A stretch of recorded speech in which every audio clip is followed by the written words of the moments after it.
I recognize the member from Beaches, East York. Thank you very much. Good afternoon, everyone. And I'm so honored always to stand in this House, especially for such an important bill as Bill 9, and to represent beautiful Beaches, East Yorkers, and all Ontarians. The insidious issue of workplace abuse in public office did not start this year or last year. It long predates any of us sitting in this legislature. My colleague from Orleans, the member from Orleans, passionately put forth this motion back in 2021 with Bill 260, Stopping Harassment and Abuse of Local Leaders Act. He then reintroduced it in 2022 for the third time. And the member from Orleans felt compelled to stand up for victims who have suffered abuse from public officials, especially after what he witnessed in Ottawa. His bill proposed to amend the Municipal Act and the City of Toronto Act. The amendments require the Code of Conduct for municipal councillors and members of local boards to include a requirement for those councillors and members to comply with workplace violence and harassment policies. The amendments also permit municipalities and local boards to direct the Integrity Commissioner to apply to the court to vacate a member's seat if the Commissioner's inquiry determines that the member has contravened the Code of Conduct by failing to comply with the workplace violence or harassment policies. These applications may not be made during regular elections. Unfortunately, this government had voted for his bill before an election and then voted against the bill after the election. So, and I remember the night my colleague from Orleans introduced his private member's bill and spoke to it, and the victims from Women of Ontario Speak Up, and supporters, they were here in the chamber. And they had come quite a distance, some from Ottawa, some from elsewhere. And, you know, you could hear a pin drop, basically, as well as the member's voice. And then it came time for the vote. The victims were in the chamber. They were sitting over there. And I remember before we did the vote, a Conservative member came flying in the chamber, sat down, and on a voice vote, boomed out in a baritone voice against the bill. And was laughing, actually.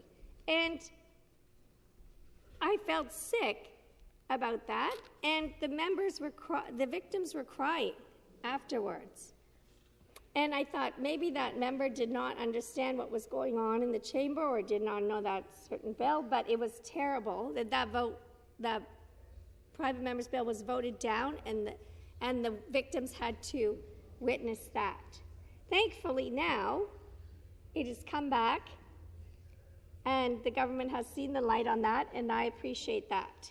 I'm just sad that that incident had to happen at all. But we have all heard the stories and pleas for the victims and had hope that we could have helped put an end to this unnecessary suffering through the passage of the solid bill, initial bill, from my clever colleague from Orleans. So I look forward to supporting this legislation, and I hope that my words and those of my colleagues here today form the basis of valuable amendments that will ensure the bill achieves its stated purpose. Everyone deserves to go to work feeling safe and knowing for certain that they will not be victimized by their co-workers. That is a right. I will always stand up loudly and unapologetically for that right. As my two terms at Toronto City Council for Ward 32 familiarized me with the invaluable work of the city. City Council and the City of Toronto staff determine how effectively and efficiently our city works. Our city and its staff intimately impact our day-to-day life, from the homes we wake up in to what day we organize our garbage outside, to our commuting options, to libraries we choose to venture into for our next book to read, to the recreational activities we pick our children up from after school. Municipal rulings pervade everything we do. Key to determining the tone of our city's function is to trust in our government. Trust between members, and trust that council and boards are spaces free of harassment and free of discrimination. Trust from the public that members will not let biases cloud their decision-making processes. Trust that the public will be able to depend on the members' steady presence and continued advocacy in council. And trust that officials will be held accountable for their actions when they shake public confidence or violate codes of conduct. Unfortunately, however, this has not always been the case. Our cities have suffered numerous high-profile scandals that mar Ontario's reputation and its ability to influence and facilitate collaboration on a broader scale. But importantly, it forever impacts the victims who have had to live through these horrific experiences. The code of conduct for our city should be modeled at the top. As government officials, we consistently demand that our colleagues across the aisle get the basics right. Well, the right to a harassment and discrimination-free workplace is a big one. After reviewing the Code of Conduct, many people are left feeling surprised that behavior which we would hope flows from a common knowledge, common courtesy, and fundamental decency and respect towards fellow human beings should not have to be legislated or monitored. It should simply be expected.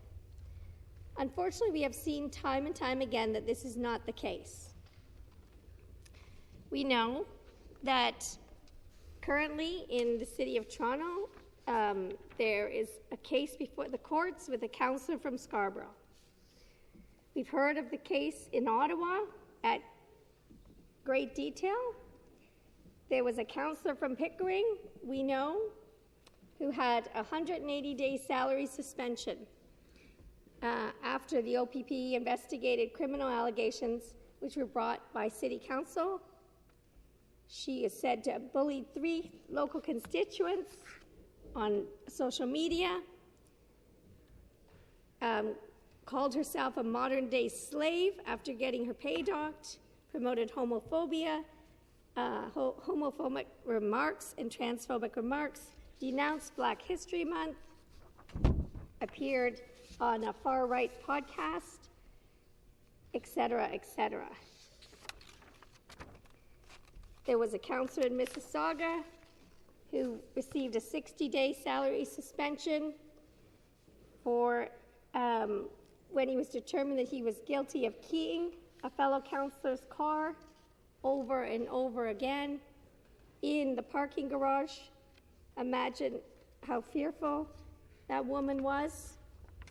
Councillor in Hamilton received a 75-day salary suspension for his bullying. There was a deputy mayor in Vaughan, received a 90-day salary suspension after he had 9 clauses of violation in the city's code of conduct. Councillor in London, 30-day suspension for bullying yet again. Mayor in Gananoque, 80-day salary suspension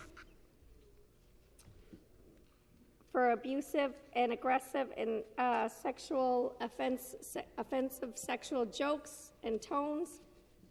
90-day suspension for a councillor in North Bay. And the mayor of Kamloops also could go on and on and on. It's terrible. You're elected to public office, and you should be held actually to a higher bar. Consequently, I support the move towards the prescription of a mandatory code of conduct for councillors and local boards. If you did not need the code to begin with, use it as a helpful reminder, and if you do need the code, study it hard. The bill facilitates the insertion of the role of the Ontario Integrity Commissioner to oversee serious violations, provide training and education to local integrity commissioners, and recommend the removal of elected officials in serious cases.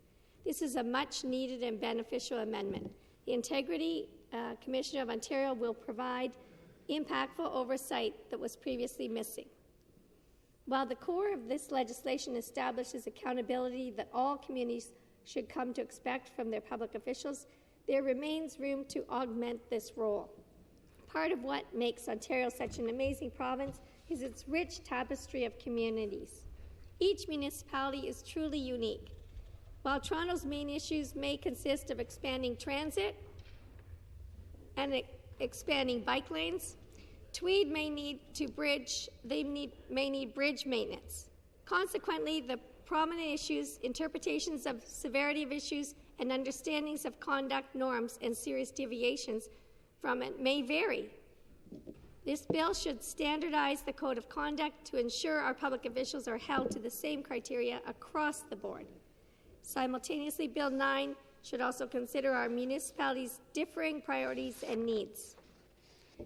With the offices of the newly appointed actors in this process based in Toronto, the Integrity Commissioner of Ontario and the Minister of Municipal Affairs, we must ensure that codes of conduct, training to support its fulfillment, and guidance to judge severity of its defiance are not Toronto-centred. It is imperative to ensure that beyond mandatory training, additional education opportunities in subjects of interest or in behaviour that is not up to standard can be requested and swiftly delivered, and that instructions used to guide sentencing decisions are relevant in the context of that municipality. The common manifestations of abuse in the context of Toronto, as we've seen, may differ from those in Orleans or Thunder Bay. Accordingly, the markers that integrity commissioners need to be attuned to so they may interpret intentions, actions, and consequences correctly and dispense justice differ. The goal of this legislation cannot be merely to centralize our integrity operations. We must improve these investigations and decisions so they offer prevention and have the most impact in a given context. Aligned with supporting the strength of prevention and impact, we should consider reviewing the potential implications of discharging the duty to recommend during an election period, as laid out in Section 160.0.13 in Schedule 1 and Sections 223.4.0.13 in Schedule 2, as well as the related limitations that another inquiry may not commence until 6 weeks after voting day. While the procedure is standard, the Ministry and Integrity Commissioner should consider when legislation offers this limitation. It risks delaying addressing potential misconduct in a timely manner or at all. After an election, the applicable staff and members may have been involved in various capacities, whether that be as the accused, a witness to the abuse, or a supporter of the victim, may cease their involvement with the council or the board and potentially their willingness or ability to participate in the inquiry. Additionally, the limitation may permit the member under investigation to be re-elected and enjoy the privileges that come with that despite potential misconduct. There is a large body of research documenting the hesitancy of abuse survivors to come forward due to long processes, frequent delays, and re-traumatization.